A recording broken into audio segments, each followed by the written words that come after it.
Hey, good afternoon, everybody, and thank you all for joining us, whether it's morning, afternoon, evening, wherever you are in the world.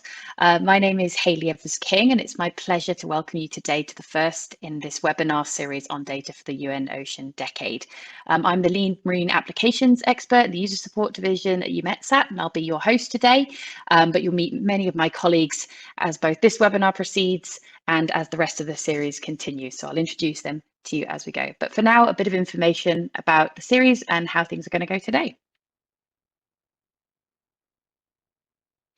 So a big welcome to you from all the partners who've organised this webinar series. That's us at Eumetsat as part of our work under the European Commission's Copernicus Programme and beyond. We're joined in organising this webinar series by our colleagues at Mercator Ocean International, who run the Copernicus Marine Service, our colleagues at EMODnet, the Early Career Ocean Professionals Programme, and also in collaboration with the UN Ocean Decade Data Coordination Office. Sorry, bit of a mouthful. You'll hear more from all of us as this webinar proceeds. This one really is an opportunity for us to introduce ourselves to you and to learn more about yourselves as well. During the webinar today, you can ask any questions through our Slido, so you can scan the QR code there and the link will also be placed in chat. We'll also be using Slido for an interactive session later on, so please take the time now to open this up and familiarise yourselves with it. We will, however, only take the questions during the Q&A at the end. So if you can write who your question is aimed at from the talks as we proceed, then please do so that we know the right person to direct your question to. And I should note as well, the webinar today will be recorded, so you can come back to view this at any time. We'll be sharing that on our various communications channels. So a little bit first about the Ocean Decade. I won't say too much about it because we've got other speakers who'll be able to say much more. But for those of you who aren't yet familiar with the decade, it's, as it says on the tin, 10 years where we're looking at generating the science we need for the ocean we want. And the Ocean Decade is focused around 10 different challenges to generate 7 outcomes that we want. And really the idea of the different activities that are taking place under the decade is to provide transformative ocean science solutions for sustainable development. And it's not just about the ocean in and of itself, but also about our relationship to it. So we're looking to develop a healthy and resilient ocean, keep our oceans clean, to maintain a productive ocean, to be able to predict our ocean, for it to be a safe place for us to interact with, to make it accessible to people all around the world, and also to be inspiring and engaging. And these are the broad aims and outcomes for the Ocean Decade. As I mentioned before, there are 10 different challenges associated with the UN Ocean Decade, and you'll hear much more about those as we proceed with this webinar series, because we'll be showing you how you can address some of these with data. But just to give you a feel for them, I won't go through each of them individually. As I say, we'll talk more about them in due course. But you can really see that they're about all the different aspects of the ocean and our relationship with it as humanity. So covering everything from pollution to working to protect ecosystems and the biodiversity, to how we use the ocean in terms of food and our economies, to the way the ocean influences our weather and climate, through to how we respond to the hazards that we face from the oceans, and even beyond this into the way that we observe it and the way we interact with it through digital processes, through our skills and our knowledge, and our relationship to it at its core. So there's a lot of different challenges here that we're facing through the Ocean Decade, but I think a lot of them have the opportunity really to improve the way we interact with it and how we protect it for future generations. So you might ask, well, what's data got to do with all of this? And if you're an oceanographer like I am, you may have seen a variation of this diagram at some point in your education. The oceans are very big. We know they cover 70% of our planet, and they change on various different temporal and spatial scales. So from the very minute aspects of the ocean in space, so when we're looking at the tiny algae that exist in the surface, all the way up to the influence they have on climate phenomena, on weather events that take over large portions of the globe, we have to understand our ocean from this very small to very large spatial scale. And the same thing goes in time. We have extreme waves that happen in very short time frames, but we also have things that happen in our ocean on yearly, decadal, and even millennial kind of timescales. And really to understand and address the challenges that are affecting our oceans and ourselves, we need information to make appropriate decisions at these time and space scales as well. So data becomes very fundamental to our interactions with the ocean. But this is its own challenge. Monitoring and modelling our oceans at these scales really is very difficult. The challenges, as I said, at a broad range of temporal and spatial scales. And so we need a huge range of information as well to actually capture the way these challenges affect us and how we can respond to them. This is everything from physical and biological information through to information about other environments, how they affect the ocean, the land, the ice, etc., and the socioeconomic information that allows us to make appropriate decisions about how we interact with them. This information also needs to address a huge range of different stakeholders. You have expert scientists who need all the data we can possibly get to model the ocean across the whole globe at temporal and spatial scales that are absolutely vast, all the way down to an individual fisherman who needs to decide whether he's going to leave the port in his particular country on that day. So huge different range of stakeholders with lots of different experience levels. And so really this cuts to the core of what we want to achieve with this webinar series of Data for the Ocean Decade. And it will bring together many of the key organizations that are responsible for collecting and generating this data that I've talked about. So that's why we're all here today. But we also really want this webinar series to be co-designed by you, because really to make the Ocean Decade impactful, this needs to be a partnership. We can't do it all as data providers. We need to empower those of you out there to work with this data for all the different challenges that the ocean faces today. So that's where we go from here. And to start off, we will have this introductory webinar today. You'll hear from me first of all, and then I'm going to hand over to our colleague Jan Bart, who's going to talk about the Ocean Decade in more detail from the perspective of the Decade Coordination Office for Ocean Data Sharing. Following that, Evgenia will talk about the Early Career Ocean Professionals Programme, something that may benefit some of you who are here today. And then we'll move into the data provider landscape section of this webinar. And our colleague Fabrice from Mercator Ocean International will give an introduction to the European data provider landscape and how we all work together, indeed why there are many of us to address the data needs of the ocean. Following that, we'll move specifically into some provider-based presentations, and Kate will talk about EMODnet and the data that's available from them and how it is relevant to a variety of different applications suitable for the Ocean Decade. Then we'll take a short break, so you can pop and get a cup of coffee, use the bathroom, whatever you need to do. And then we'll come back for another few data provider presentations. So you'll hear again from me about the main types of data that is provided by where I work at Eumetsat and how you can use that data for different marine applications. And then Aurora will talk about what the Copernicus Marine Service has to offer in terms of their data portfolio and its applications. Then we'll finish off with an interactive Slido session. This is the opportunity for you to express the needs that you have for working with data, and particularly in the context of the Ocean Decade challenges. That will be using the Slido, and we'll share the links again and walk you through those interactive exercises. And then we'll close today's webinar with some inspiring words from Alessandra Cacciari from DG DEFIS, who are responsible for the Copernicus Programme. So really bringing back to our central view of data and its relevance for the Ocean Decade. And then you'll have the opportunity to ask any questions of any of us who presented today or about the webinar series in general. So I remind you again that we have the Slido there for the Q&A. So you can put questions and answers at any point during the webinar today. And I'd ask you to try and say who you'd like to ask the question to so that I can direct it to them during the Q&A session. And that's it from me for now. So thank you very much. I will hand over to Jan Bart for our first presentation on the Ocean Decade. Thank you so much, Haley. Let me try and share my screen. Can you hear me clearly? Can you see the slides? Yes, perfectly. Please, the floor is yours. Excellent. Thank you so much. My name is indeed Jan Bart. I'm the lead manager of the Decade Coordination Office for Ocean Data Sharing. A mouthful indeed, so I'm going to try not to have to repeat that too often. So first of all, it's a great pleasure, really, and an honor to speak here today at this first webinar on European data for the Ocean Decade. I would really like to warmly thank the organizers for taking the initiatives, Eumetsat, Copernicus Marine, EMODnet, and the ECOP Programme. It's a much appreciated and much needed initiative, which is aligned very much with the mission and objective of the decade's data and information strategy, which I will present, and the IOC UNESCO mission under the decade.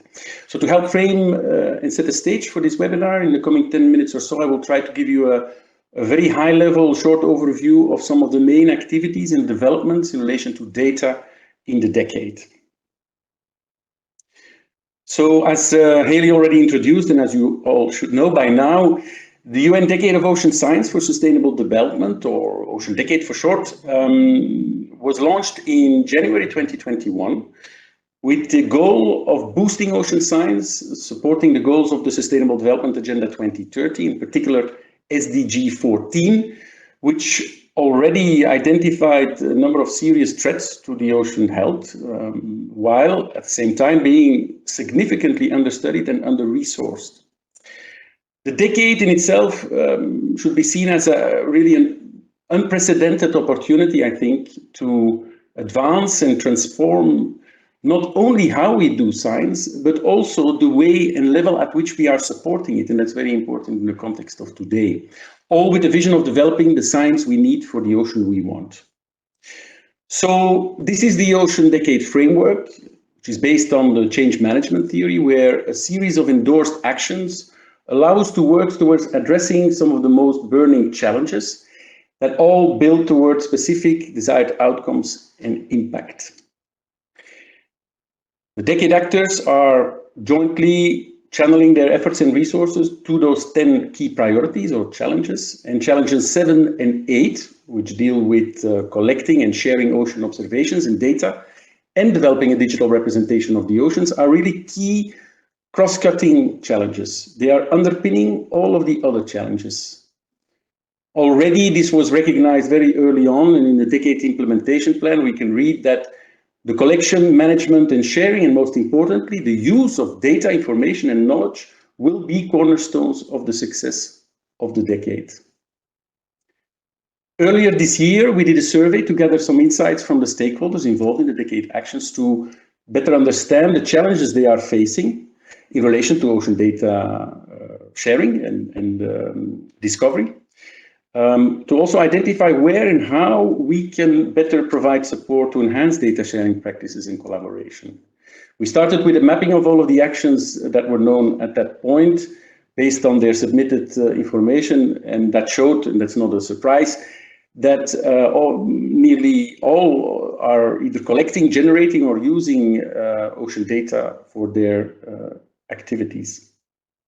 The survey itself received about 92 responses from about 32 countries. And we will publish a report with much more details, but just a few reflections here.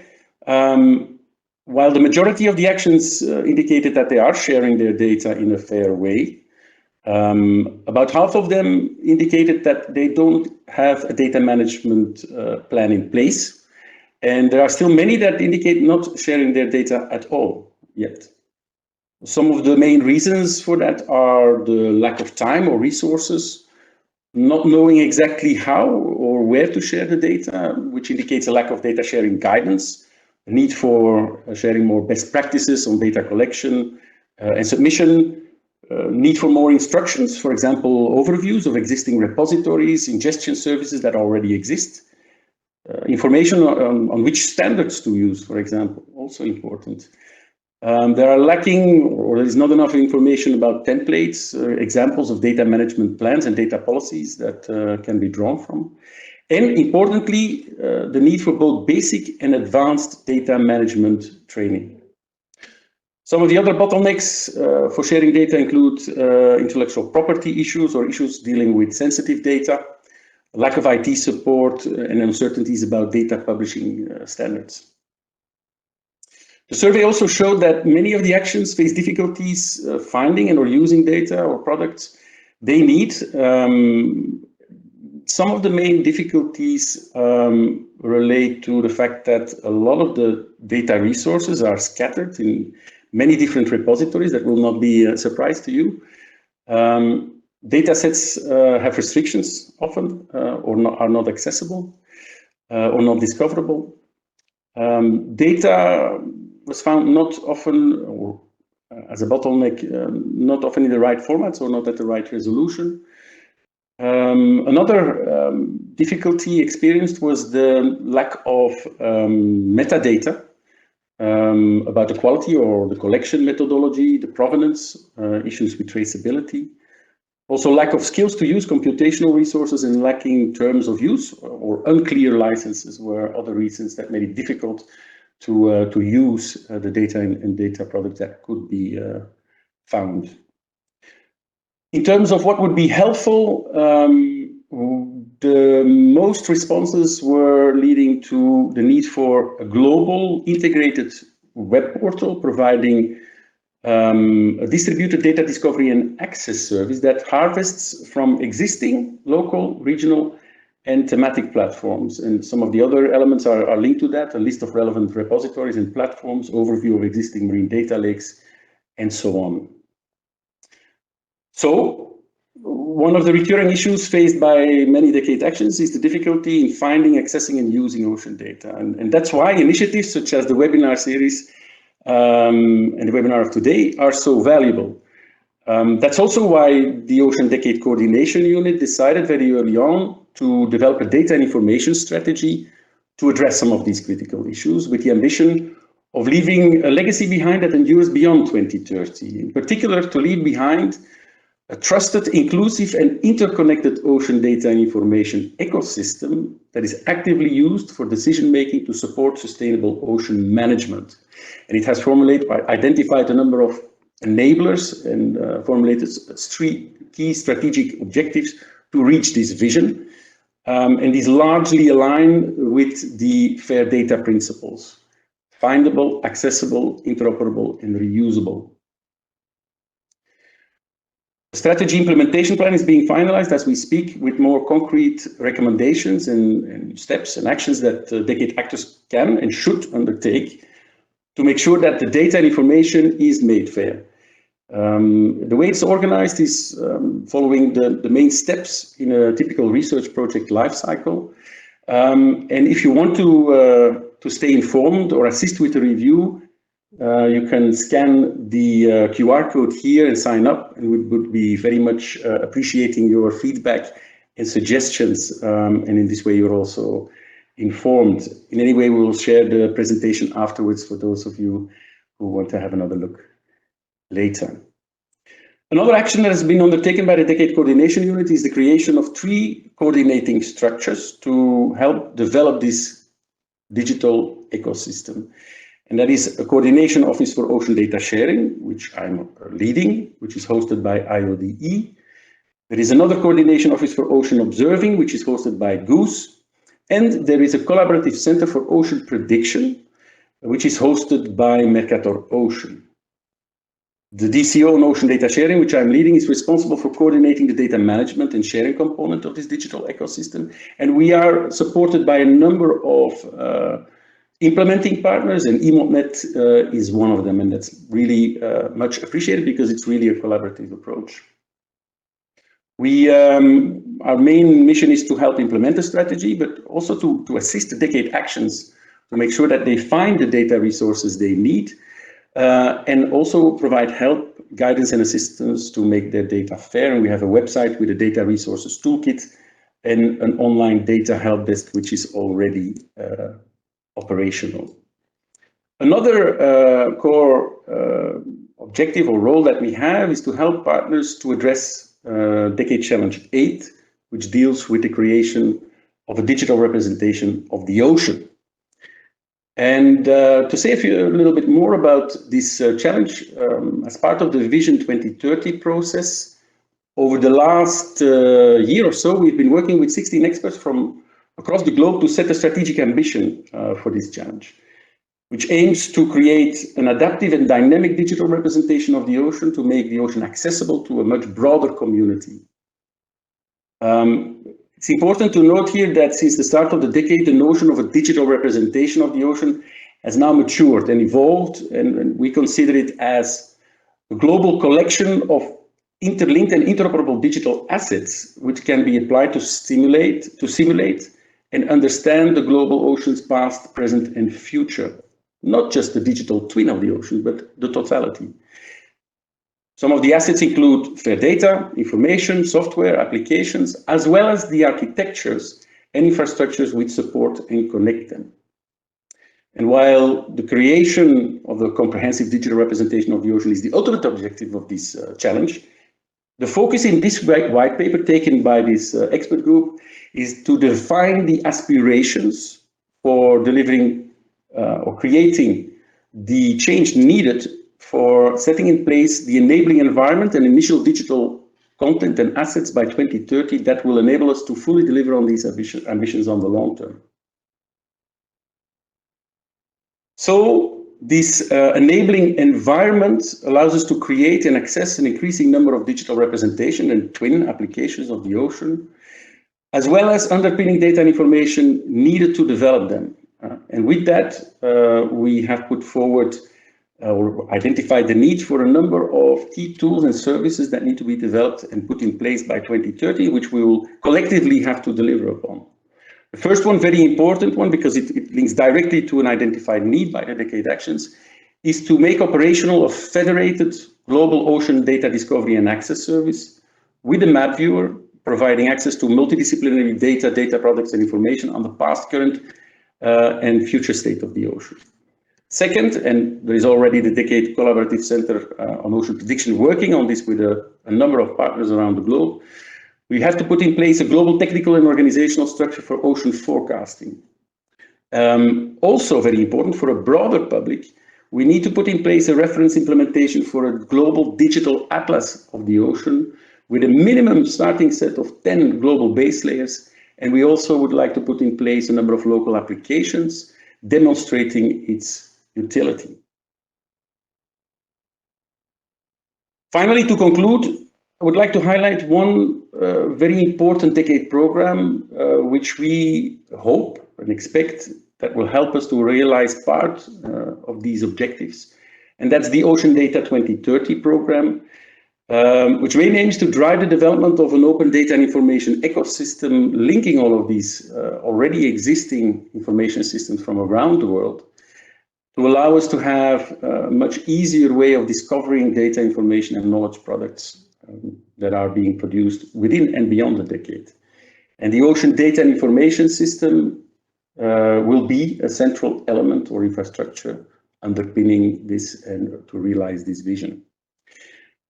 So with that, I would like to wish you a fruitful and interesting webinar and look forward to working with the European and global partners to achieve this shared vision towards a thriving digital ocean. Thank you. Thank you very much, Jan Bart. If anyone has any questions, please do remember to put them in the Slido, and you can highlight that they're for this presentation in particular, and we can address those at the end of the session today. Our next presentation, moving on, is from Evgenia, talking about the Early Career Ocean Professionals Programme. Evgenia, are you there? Can you hear me? Hey, thank you so much, and hello everyone. I'll just put up my presentation for you. So I hope you can see it all okay. I hear me as well. Thank you. Loud and clear. Floor is yours. Thank you. Thank you. Okay, so hello everyone. I'm really very much excited for today's webinar, and it's really a pleasure to introduce the ECOP program today to all of you and welcome you today. So we are very much excited for this webinar and the upcoming webinar series, because we know that ocean data is really a crucial topic for ECOPs in our community. So I'm Evgenia Kostanay. I'm the Global Coordinator of the Early Career Ocean Professionals Programme, or ECOP Programme for short. So we are a UN Ocean Decade endorsed programme, and so we were endorsed in 2021. So I will be giving you quite a summary of the program, our structure, and our activities. So who is an ECOP? An ECOP is an individual with 10 years or less of professional experience. That is regardless of age. So we don't have this age cap of 35, as many countries or organizations do.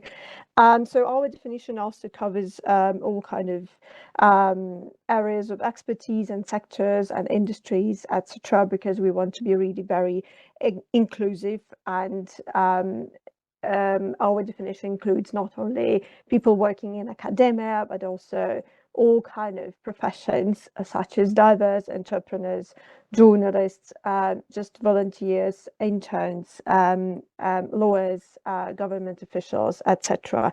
So it also includes students, PhD students, so anyone really who is passionate about the oceans and seas, or who works in these fields, which is related to oceans or seas in any format or capacity.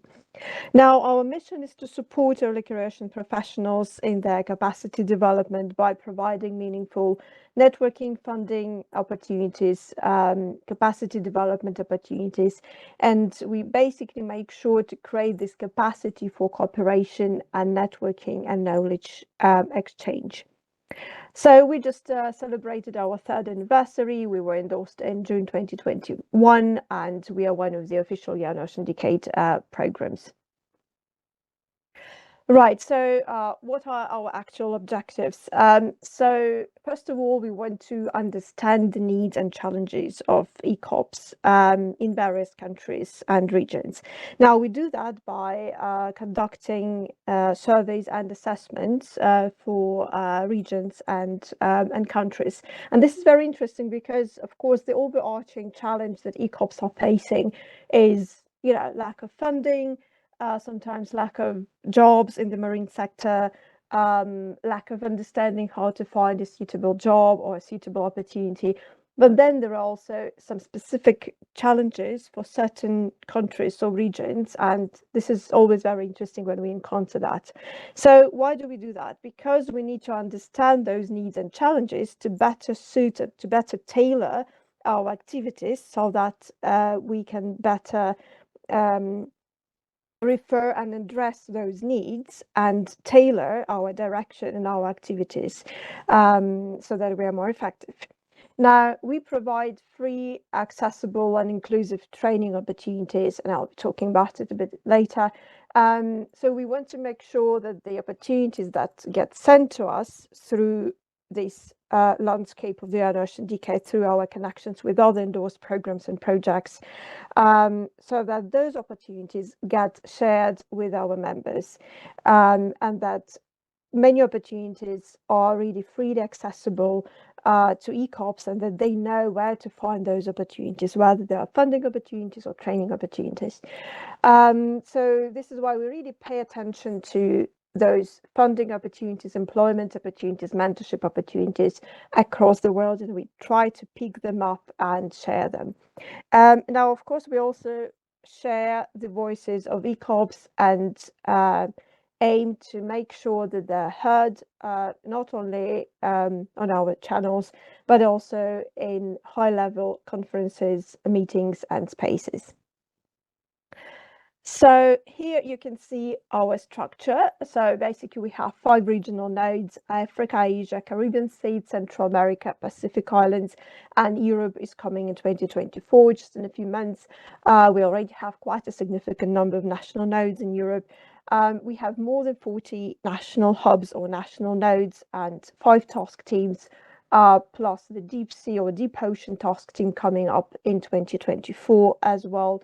And then we have 9 endorsed projects under the UN Ocean Decade, which are hosted under the ECOP Programme. So those are the proposals that were applied to be endorsed under the UN Ocean Decade, and then they have some connection with ECOPs, and then they got endorsed and hosted under the ECOP Programme. Now here you can see a map of global distribution of our national nodes as of June 2024. So you can see that this is quite impressive that we have so many nodes already. So there are 3 levels, 3 colors that you can see. So in red, pins that are colored red means that these countries have their web page on our website, ecopdecade.org. So they have an established coordination committee or coordination team, and they have an established coordinator. So those marked in yellow means that they have an appointed focal point or a coordinator, but they don't have a separate web page. Now, this is the case for Central America and Caribbean seeds, but you can also find those contacts on the webpage and contact your coordinator for the country. Those countries that are marked green means that these places have someone who has said that they want to develop a node in the country, but it hasn't been officialized yet, but there is already a group working on that. So here you can basically see the same information, but with the exact countries written here. So those countries that you see as underscored, they have their dedicated web pages on our website. So in order to amplify the voices of ECOPs, we really would like to share their stories, explain and inspire other young people as well by sharing those stories. So with this in mind, we run many communications and engagement campaigns. So our long-lasting campaigns are ECOP stories and ECOP conversations, where people talk about their careers, why they're passionate about their career, their job, why did they choose to become a marine scientist or a marine activist. Then we also have specific campaigns which refer to a specific major date, like World Ocean Day or our anniversary that we just celebrated on this 7th of June, or maybe it's Christmas or New Year, where we kind of wrap up and provide a summary of what we've done. We also had this very successful campaign called Explore My Coastline, where ECOPs were talking about what is wrong with their coastline and how they work in addressing any challenges related to their coastline. So capacity development is really something that is of major concern and to our ECOPs. So we really focus a lot on various activities around capacity development. And this is why this webinar series is so important for the ECOP program. So we launched our own webinar series back in 2022, and this is here you can see a list of webinars that we have had so far.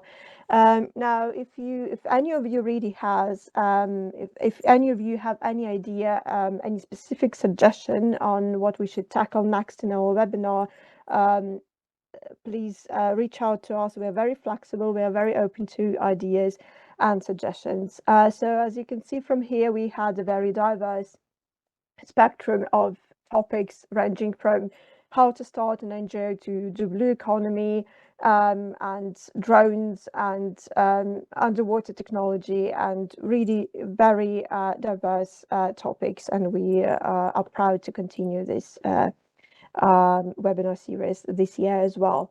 So in 2023, we also ran a cooperation project with SOA, Sustainable Ocean Alliance, where we ran 7 regional webinars together with their respective regional coordinators.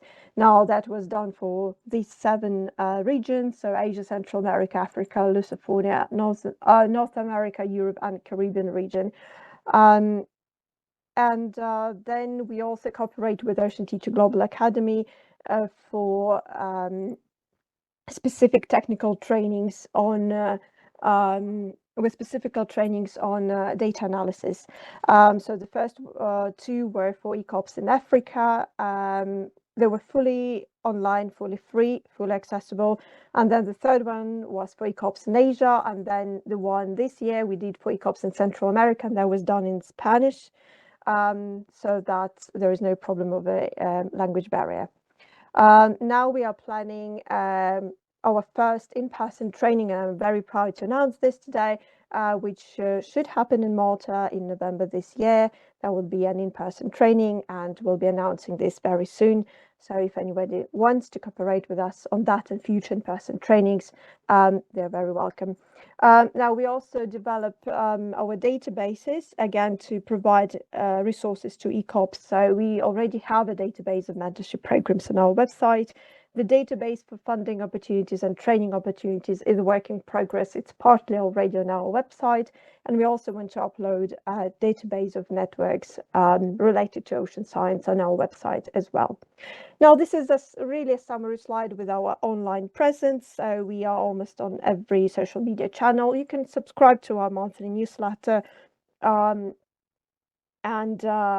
visit our website. There's plenty of interesting stuff over there, and you can also find us on the Ocean Decade Network, which is the main platform for the UN Ocean Decade. And if you have any questions, I'll be very happy to answer you. So please feel free to reach out and send me an email. Thank you so much, and I wish you a very successful and interesting webinar ahead. Thank you.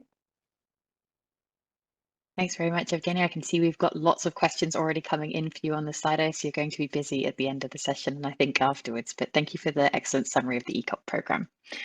We move on to our next presentation now, which is from Fabrice, to give you all an introduction to the European data provider landscape. Hi, Fabrice, can you hear me?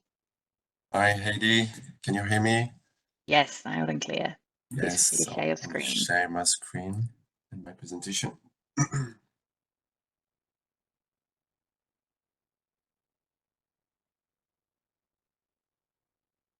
It's okay for you? Okay, let's go. So thank you. It's a pleasure to be here with you today. So I'm Fabrice Messal. I work at Mercator Ocean International as a UX and Capacity Development Manager. I will give you an overview of the three services that will be described in detail just after me, showing you how they complement each other and their specific features. So we talk about European data providers here in this presentation. So I hope you are ready to dive in data portfolios because we're going to talk about marine data and information. So let's dive.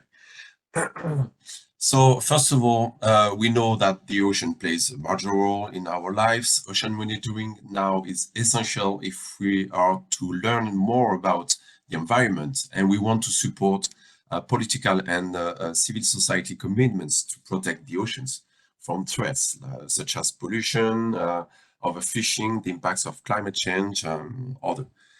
Over the years, Europe has developed programs and initiatives to play its parts in the international collaborations and also to provide its member states with the best infrastructure, data and services to enable policy implementation, support sustainable blue growth and scientific innovation, and to support ECOP, obviously. So when we talk about infrastructure, we talk about the development of in-situ observation programs. We talk about the development of in-situ observation, satellite observation programs in coordination with international initiatives. We talk about constellation of satellites to monitor land and ocean from space.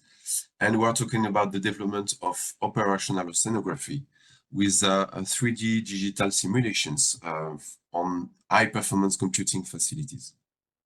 And the capacities required to monitor the ocean and make operational oceanography a reality cannot be provided by one single company or one country alone.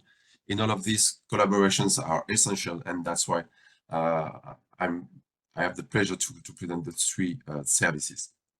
So, EMODnet, the European Marine Observation and Data Network, Eumetsat, and the Copernicus Marine Service represent the main marine data services in Europe. They all propose an open and free access to marine data and products with a strong user support and services. And for some users, it's not easy to identify the difference between the services. So my role today is to briefly show you how the three services complement each other to cover all the marine product needs. So on this table, I have deliberately taken shortcuts to simplify the offer of each services.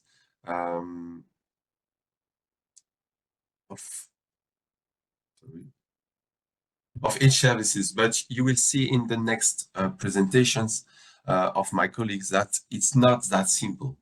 The three portfolios are so rich But anyway, I assume this simple vision and the shortcuts.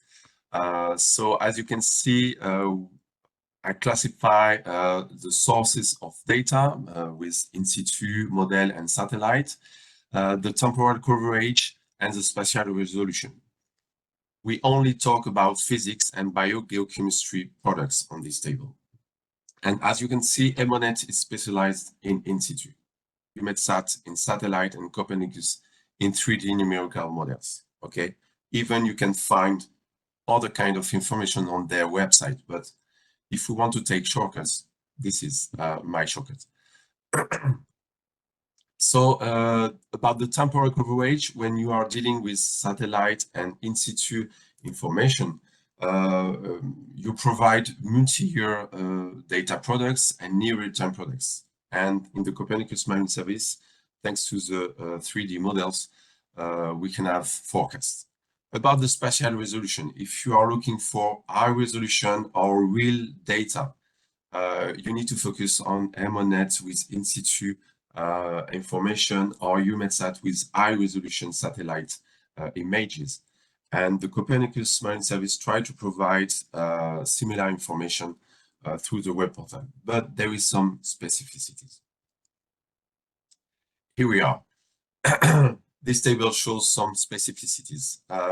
So you must know that the three services are working end-to-end to serve all users. We are working to enhance the catalogs of products, to create new services, to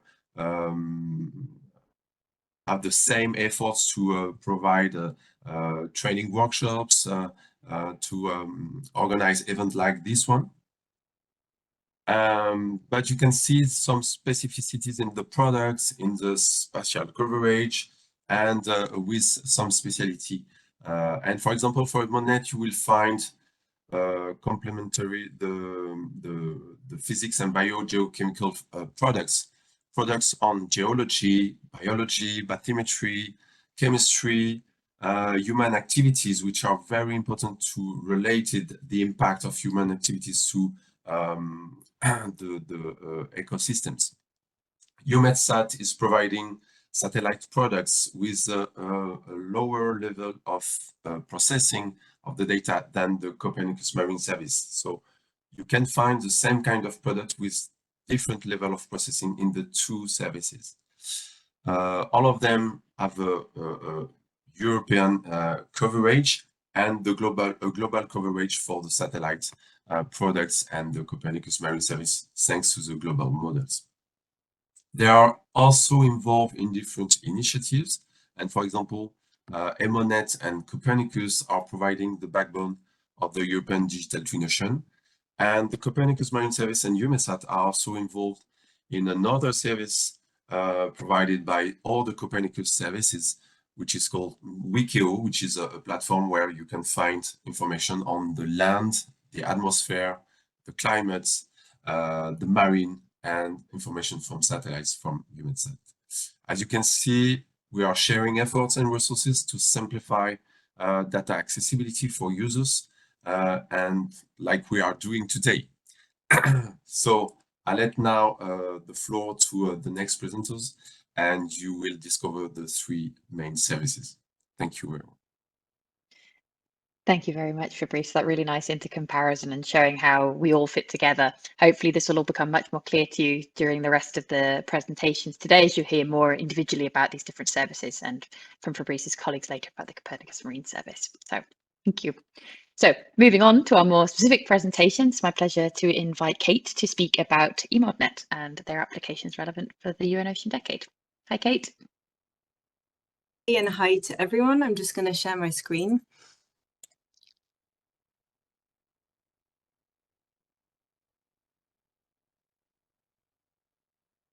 Okay, so you should see the presenter version, right? Yep, you're all good. Please go ahead. Excellent. All right. Well, thank you very much to everybody who's joining us. It's a pleasure to present to you today at this webinar that's co-organized together with EMODnet, Copernicus Marine Service, Eumetsat, and ECOPS, together with the Data Sharing Office of the UN Ocean Decade. So my name is Kate Larkin. I'm the head of the Secretariat for EMODnet, which is an EC marine data service called the European Marine Observation and Data Network.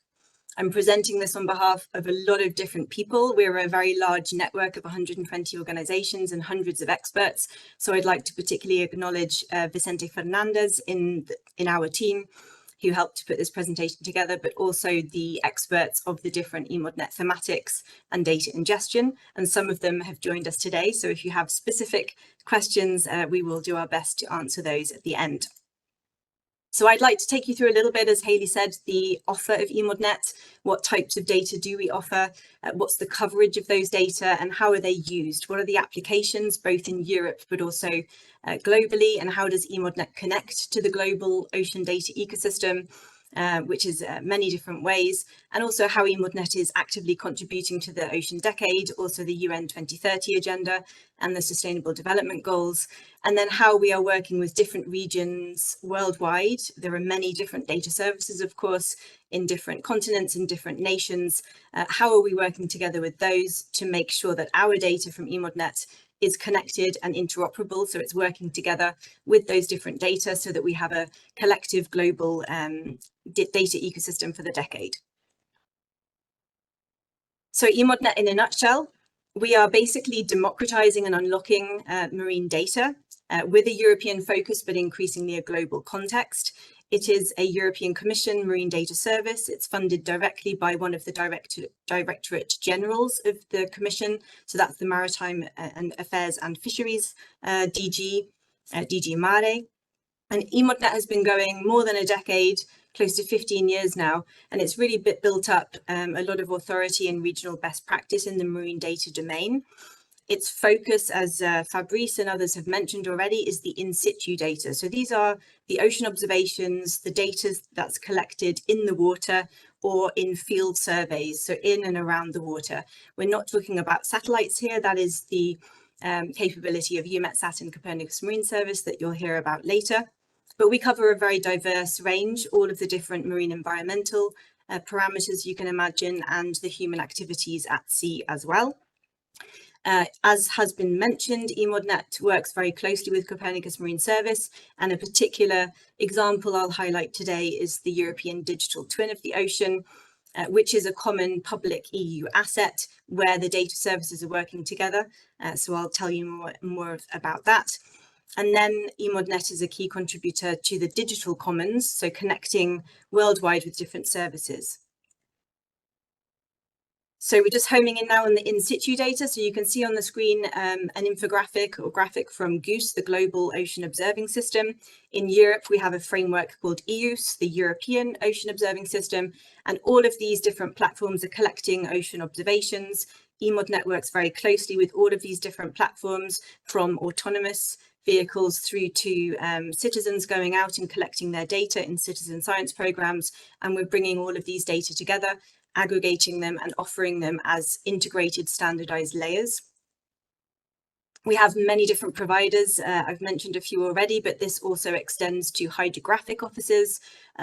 We have research in academia, we have research infrastructures, the private sector as well as an increasing area for data sharing. So it's very, very broad.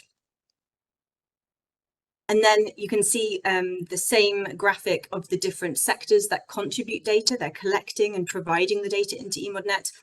But EMODnet doesn't work alone. We work very much with different data infrastructures and organizations.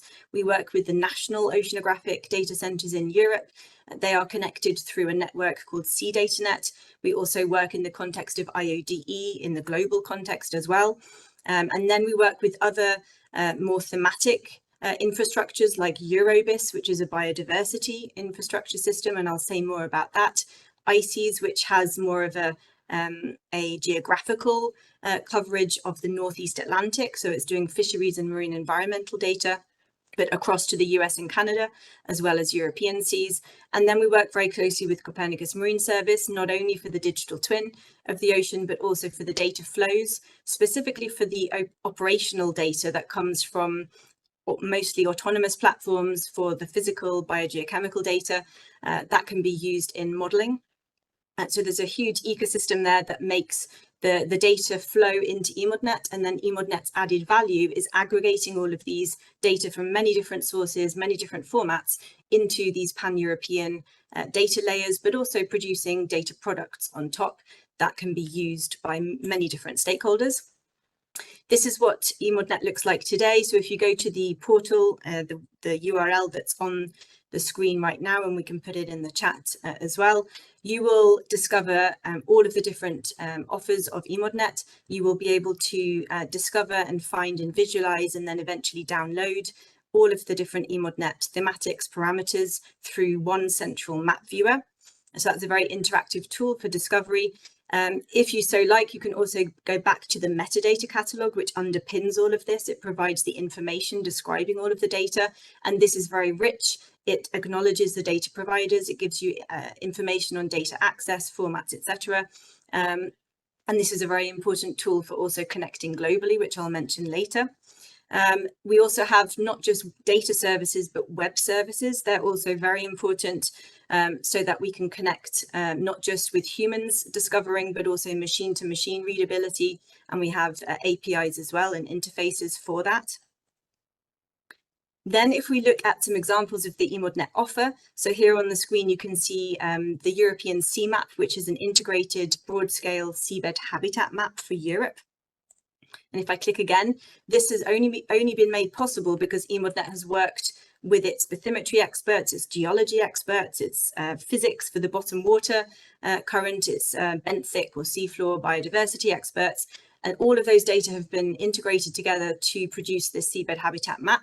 It's using European habitat classifications, and it's directly used to support European policy. Also the nature restoration law that has just passed and been approved this Monday.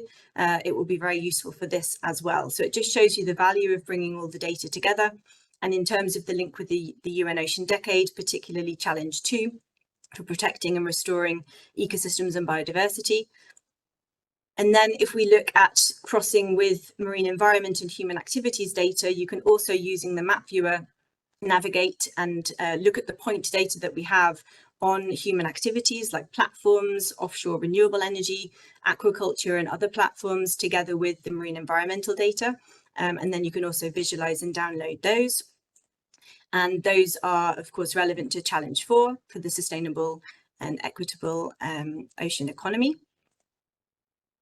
And then looking at the global offer and coverage, because EMODnet is funded by the European Union, its primary focus is on the regional seas of Europe. That does include the Arctic Ocean, or the Barents Sea especially, but the Northeast Atlantic as well. So we are working to not just maintain, but increase the resolution, the offer in Europe, but that also extends to European overseas territories, to the Caribbean Sea in particular at this point in time, but also other regions, the Caspian Sea, and depending on partnerships, we're able to offer other data. But some EMODnet parameters are fully global. You can see on the screen one of the projections. This is the Arctic projection of EMODnet. So you can choose in the map viewer for that. This is the sea temperature.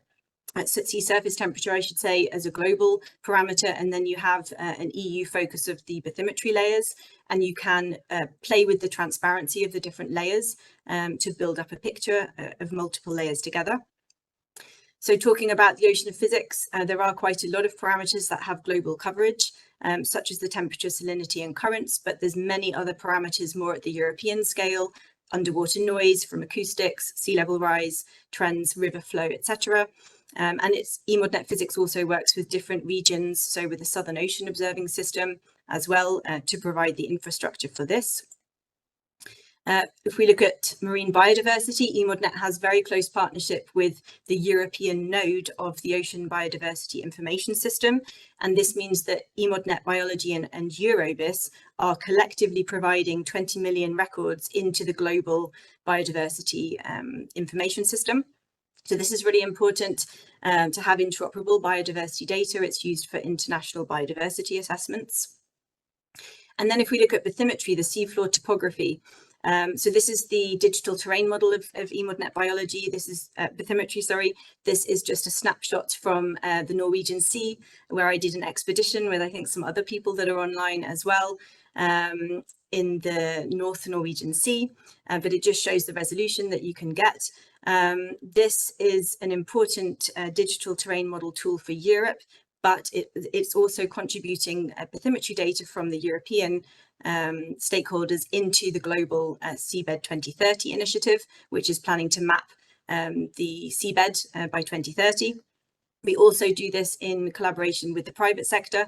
So we have many associated partners, including Fugro, who actively share their bathymetry data with EMODnet so that we can curate it, make it fair, and then share it in the global systems.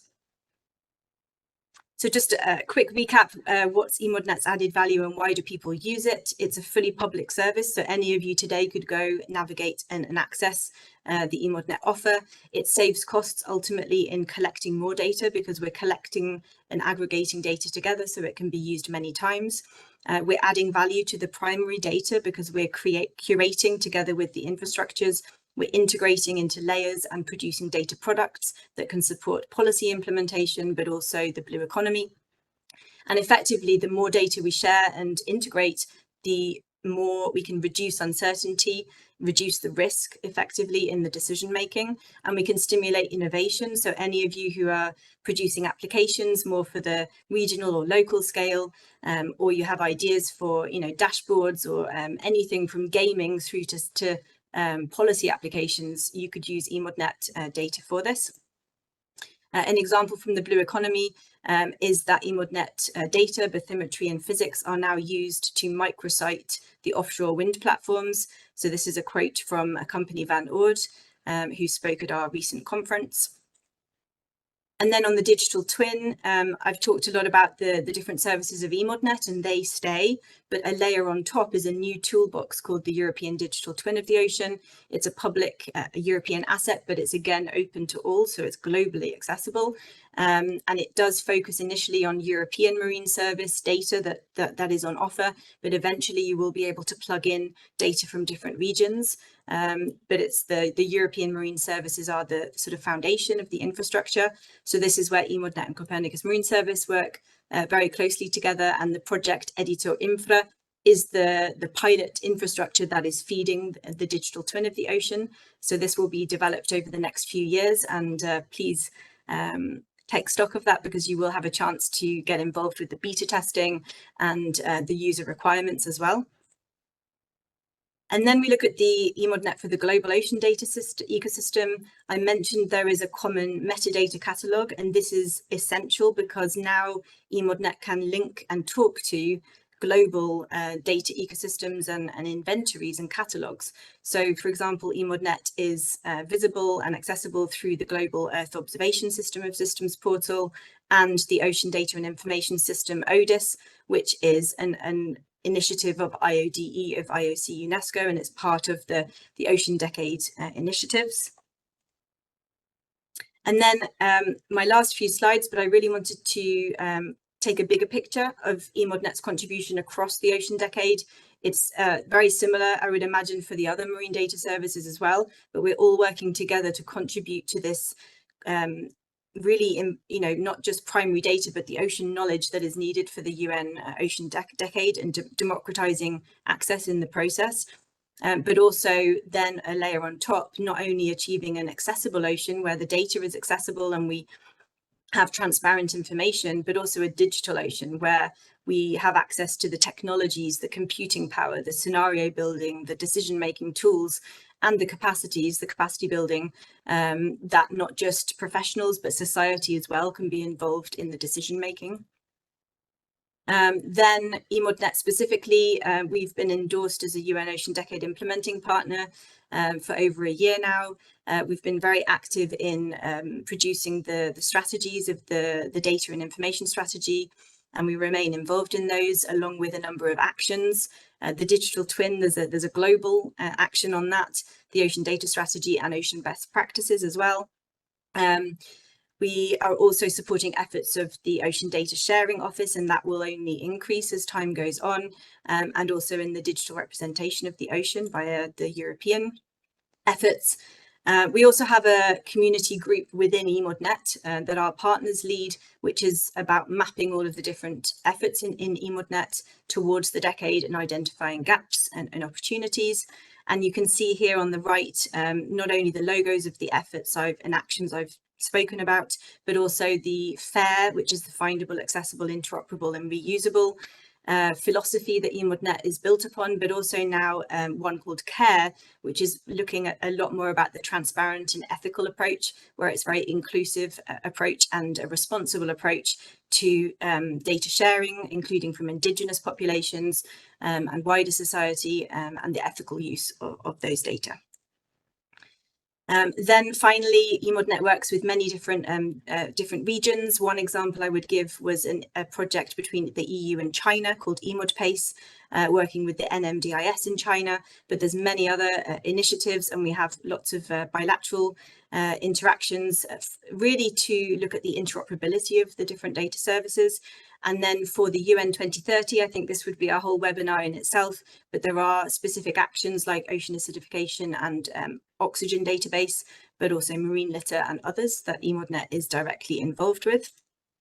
So EMODnet continues to evolve, and my last slide, I would like to announce that the EMODnet community are doing a vision to 2035 that will come out early next year, and we're doing a stakeholder consultation in the summer, so please look out for the consultation in a few weeks' time. So thanks a lot.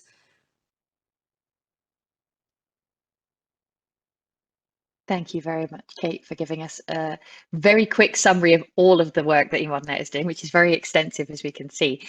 We will have an opportunity to revisit lots of aspects of the different providers, data sets and work during the rest of this webinar series. So this isn't the only time you're going to hear from all of us. This is just an initial overview for everybody who might be concerned, but you have lots and lots of questions and lots of things to look at. So you'll be hearing more from each of us as the webinar series progresses. But thank you, Kate. For now, we are going to take a short break. So we'll have 5 minutes and we'll be back here at 20 to the hour. So for me, that's 15:40 here in Central European time. And we will see you then for the rest of our presentations. In the meanwhile, if you have any questions over the break, please pop them in the Slido. Thank you.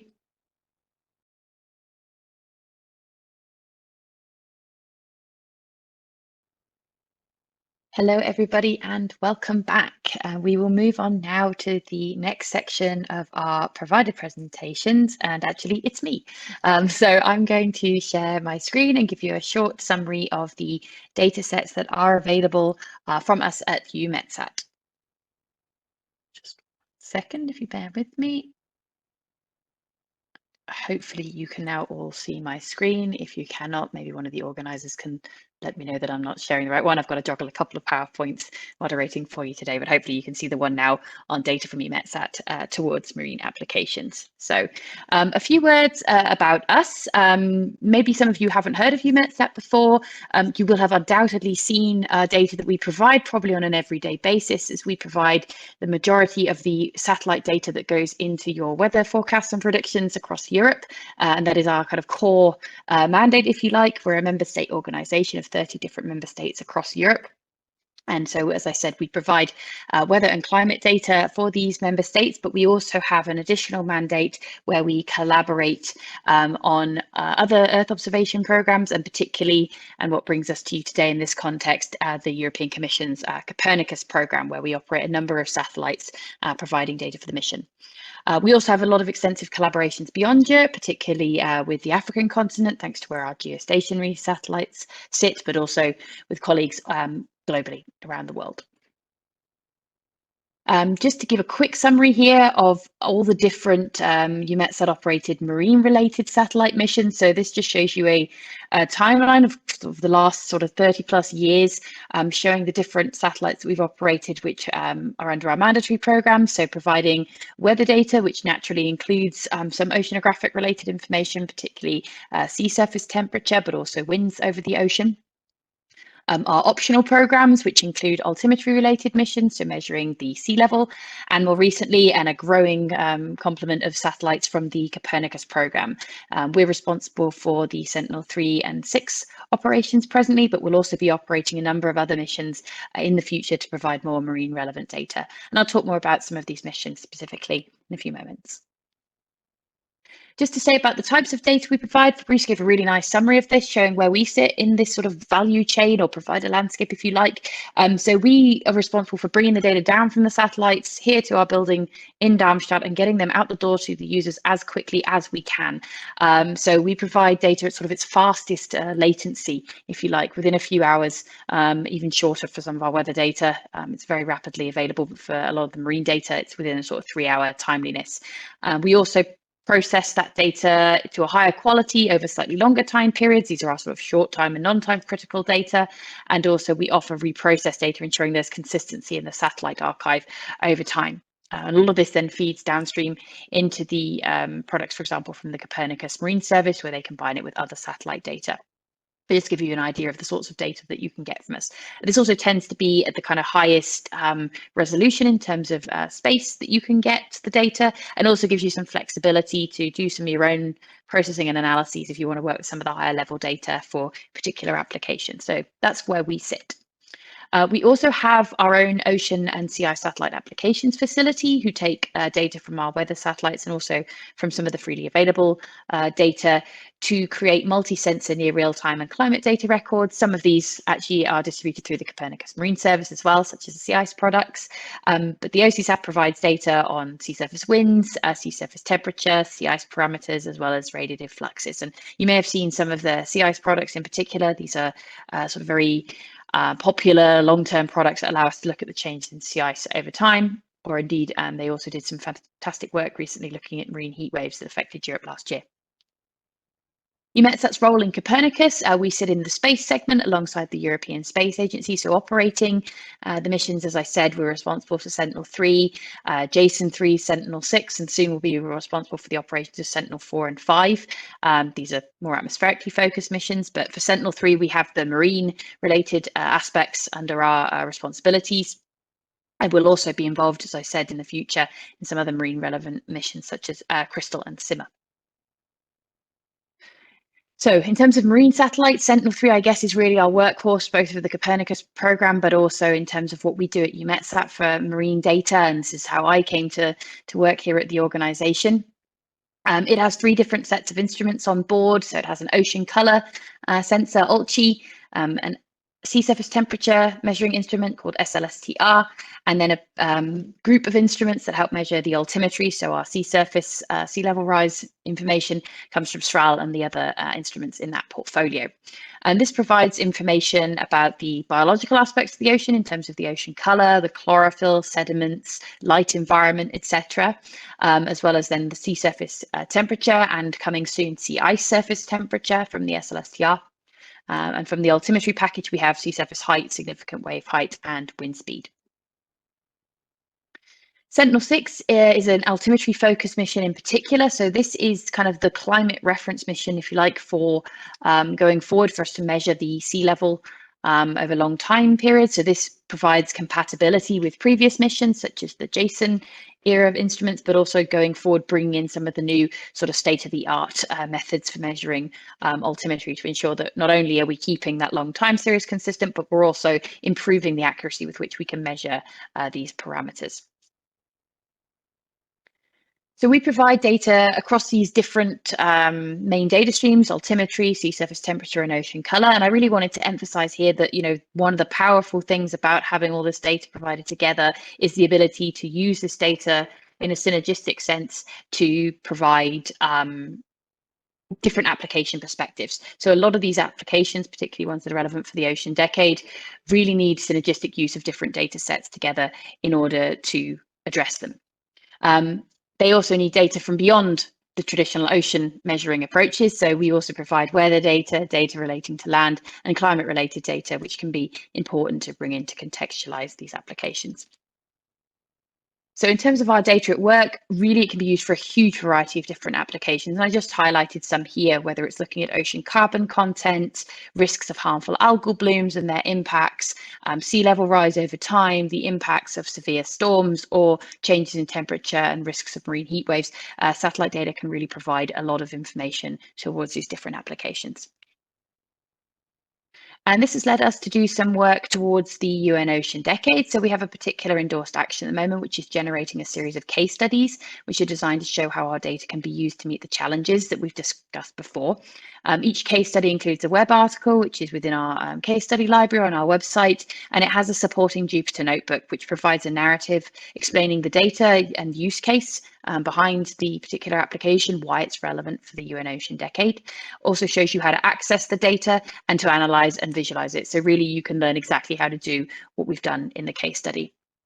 This has compatibility with Wekio, which I'll say a bit more about in a minute, and Fabrice already mentioned. And also some of these case studies include working with the downstream products from the Copernicus Marine Service where they're appropriate to the applications. You can find them all on our GitLab and also in the Wekio Jupyter Notebook case study library. In terms of data access, Eumetsat offers a variety of different ways for users to access data depending on their needs. So we have things like a view service where you just want to get quick looks. We also have a long-term archive. And then we have more sort of push and pull services, some of which are online. So our Eumetsat data store, which feeds into Wekio. This is where you can go through a web browser or use APIs to search for data and download it yourself.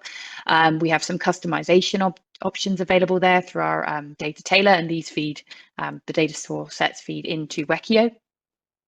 We also have what we call our push services. So if you have a particular need to retrieve data or receive data as fast as you can, reliably without an internet connection or through a particular type of internet connection network, you can use either our Eumetsat satellite or Eumetsat terrestrial services.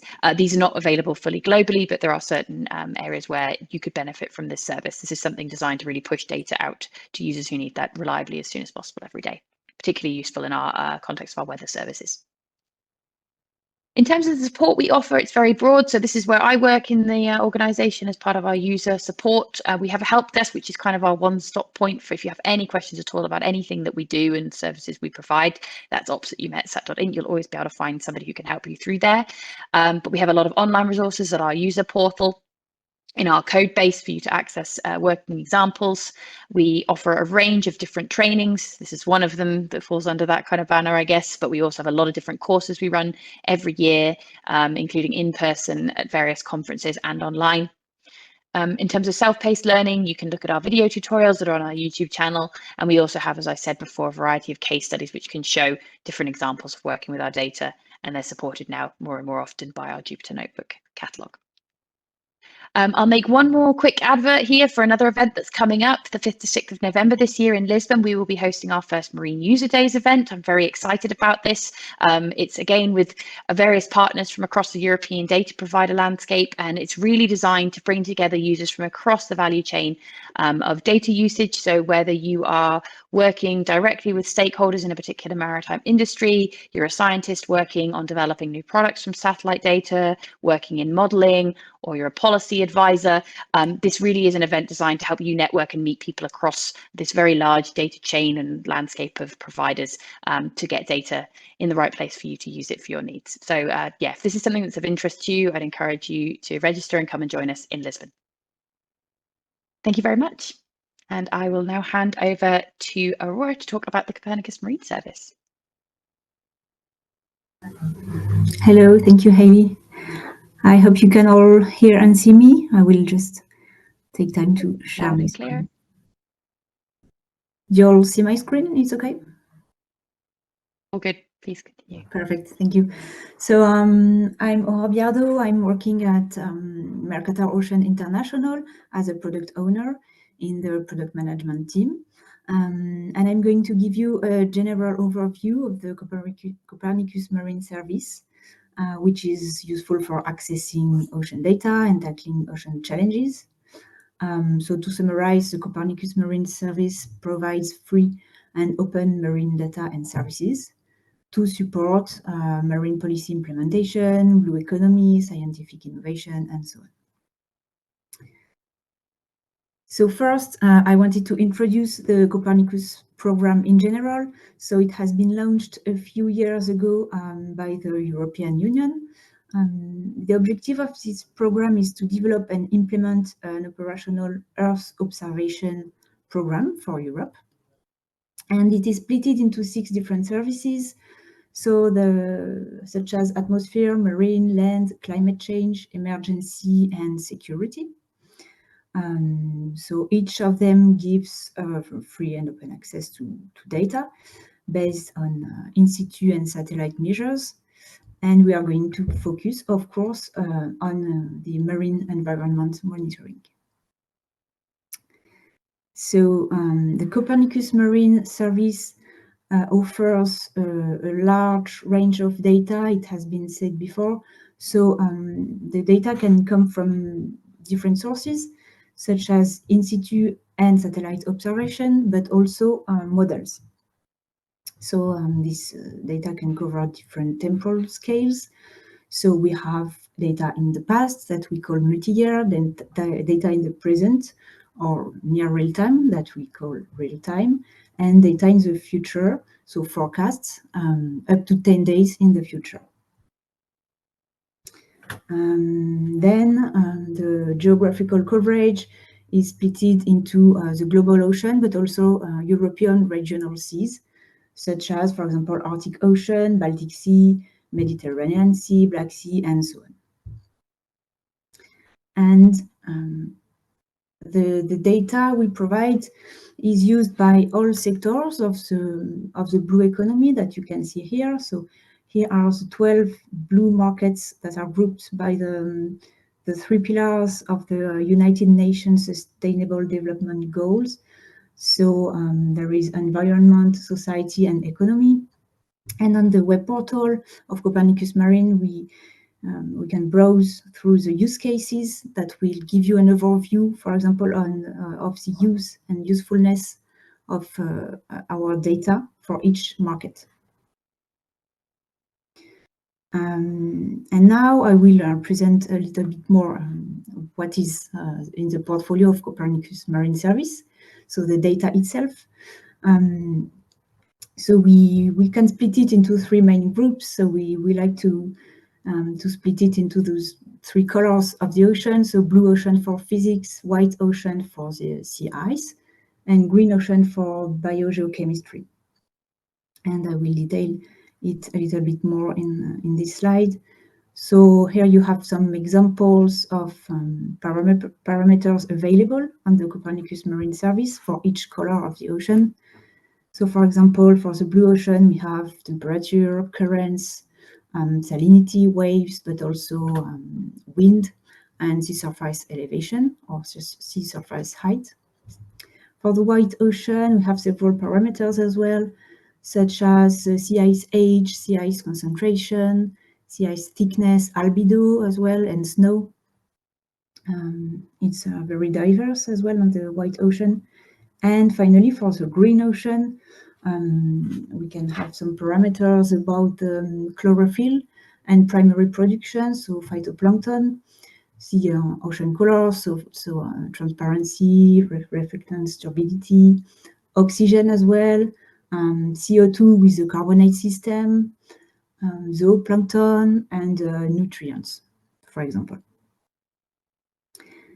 And I will quickly show you how to access the data, maybe for if some of you don't know the web portal, but I will try to go quick. So there is a homepage that you can see here. So there is a single access to this Copernicus Marine Service with a simple registration to on the website. You can access to all the free data.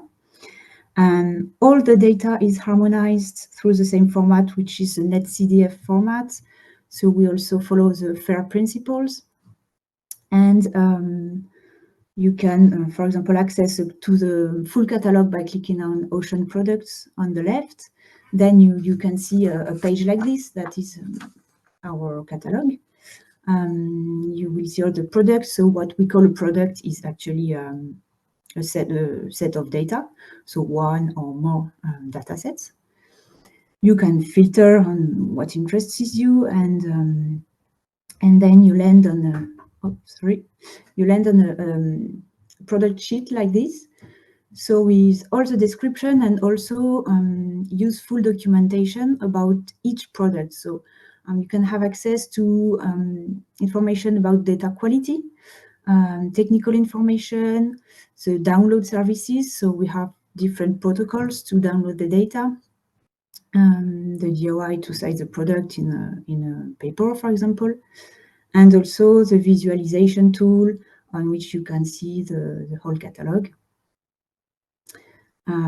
So just a quick overview of this visualization tool that is here. It shows you the expert tool, but there are also other more simple tools. So those viewers provide information on the entire catalog. There are some specific views, for example, for the polar regions.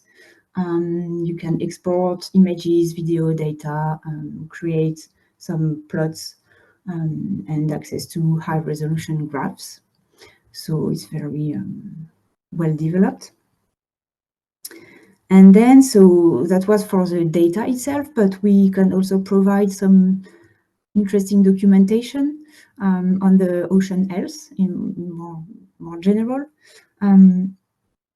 So for example, we provide once a year an ocean state report, which is a publication that provides a state of the art on the ocean, current state of the ocean, the natural variations and changes in the ocean. And there is also a summary, which is accessible on the web portal as well. We also provide some ocean monitoring indicators, so that are free downloadable trends and datasets covering the past 30 years. So these are mainly key variables for monitoring the oceanic trends, notably in relation to climate change. And they all are linked to the blue, green, and white ocean as well. I've put some example of indicators here, so you can see that it can have the form of maps and also trends, depending on the information we want to give. So this can be useful for decision makers, for example, and to see trends. And I also wanted to show you the Ocean Climate Portal, which is also accessible via the Copernicus Marine Service web portal. This climate portal has been recently added. It presents key variables linked to the climate change in a visual and didactic way. So for example, we can have access to the ocean heat content, the ocean acidification, some indicators about the sea ice extent in Arctic and Antarctic, for example, the sea level, and so on. And finally, so you will find on the website a strong user support, such as for the other services, that can answer to a lot of questions that you may have. So, for example, there are many e-learning material and tutorials videos to guide the users to access and to download the data. There is also a chat and articles, more than 300 use cases online that you can browse. And yeah, you have the possibility also to search for articles directly from the chat. So I encourage the visit of the user support tool that is easily findable on the web portal. And yeah, I think that's all for the Copernicus Marine Service. Maybe we give more details in the next webinars of the series. Thank you. Thank you very much, Aurora. I can see you've already got some questions coming through into Slido, but I remind anybody else, if you'd like to ask any questions now, you can pop them in the chat. Sorry, in the chat, in the Slido, not in the chat, definitely in the Slido, which will be linked there for you. Okay, so we're now moving on from our presentations into our interactive Slido session. So as I mentioned, we're using Slido for Q&A, but we're also going to use it now for an interactive session where we're going to ask you to give us some information about what you'd like from the rest of this webinar series. So we're intending to host a number of follow-on webinars to this one where we can dive into more of a description about some of the different challenges and how our data can be used for them. But we'd like to know from you how we can formulate that a bit better. So if you visit the Slido now, you'll see that there is on the top, you'll have Q&A, and then there's a section on polls. And if you go to that section on polls now, you'll see that there is an active poll, which is just asking you which region you are connecting from today. And this is not to say that when we do our rest of our webinar series that we'll be focusing on particular areas, but it's very useful for us to know where you're coming from so that we can maybe provide a selection of different use cases, but also just to know who we've got in the room. So to get started, please enter in the poll, which region are you connecting from today? So I'm here in Europe, in Germany, as are I think nearly all of my colleagues who are on the panel today, but they'll be filling in too. I see we've got a few folks from North America, some Africans and Asians with us too. Probably not the best time of day for some of you on the other side of the world, so maybe we have less folks from Asia, Latin America and Oceania than we otherwise would, but hopeful that some of them will be able to listen to the recording when they wake up later today or tomorrow.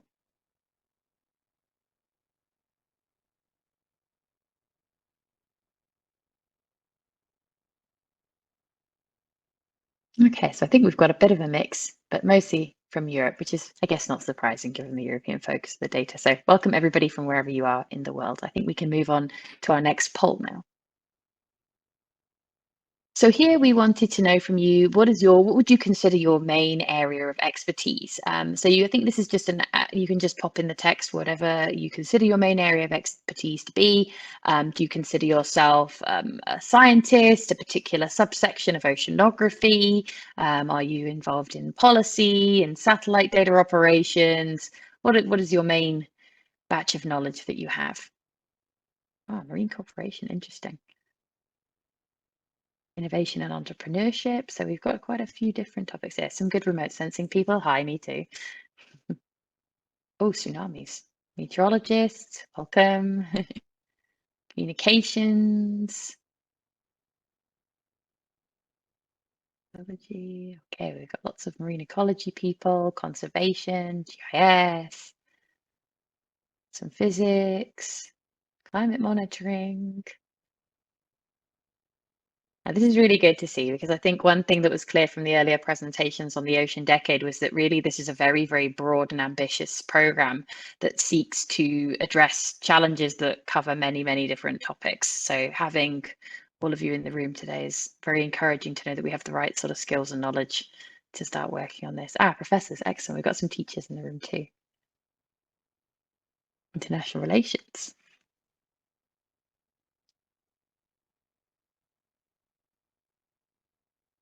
People have some regional expertise as well. That's excellent.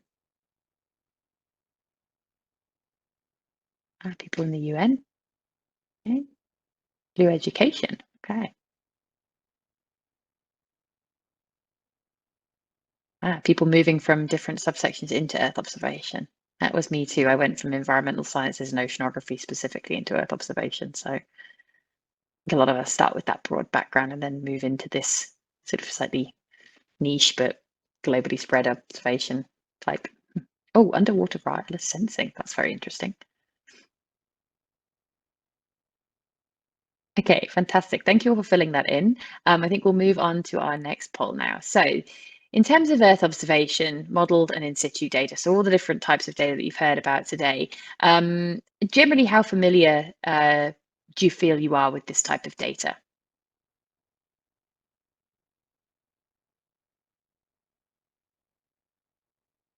I love watching these jump around. Okay.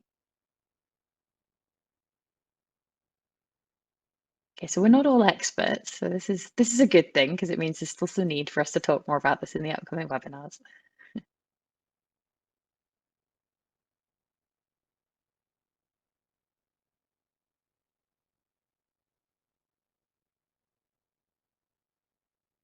Okay, I think we've settled now. So most of you are somewhat familiar with the data sets. I think this is maybe what I would expect. We've got a few who are maybe more expert, some who are less expert, which is good.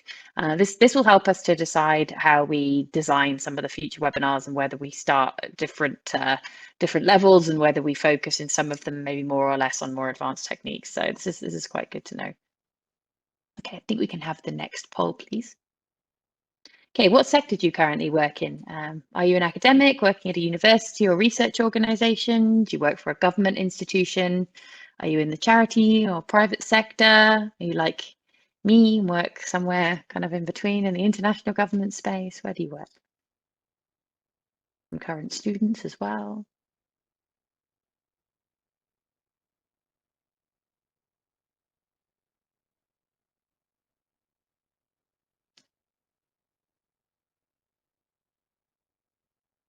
Again, I think it's nice to see a really good split here because the different challenges of the UN Ocean Decade require actors, I think, in lots of different sectors of society. So to see that we've got a good range of attendees from all these different sectors is good for me to know.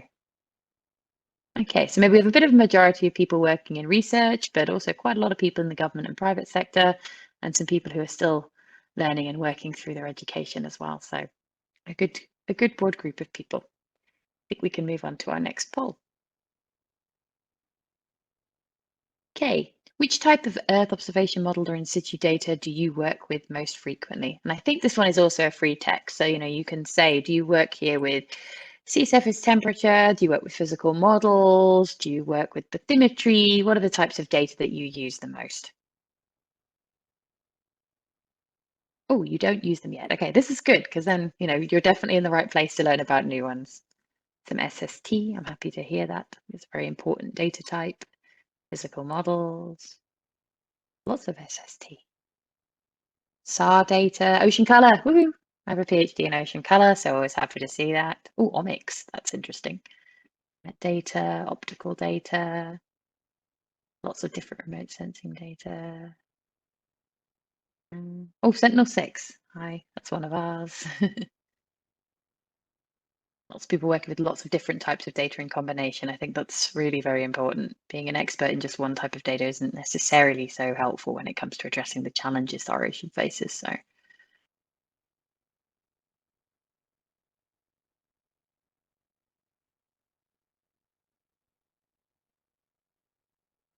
a lot of people working directly with the satellite data as well as with the downstream products.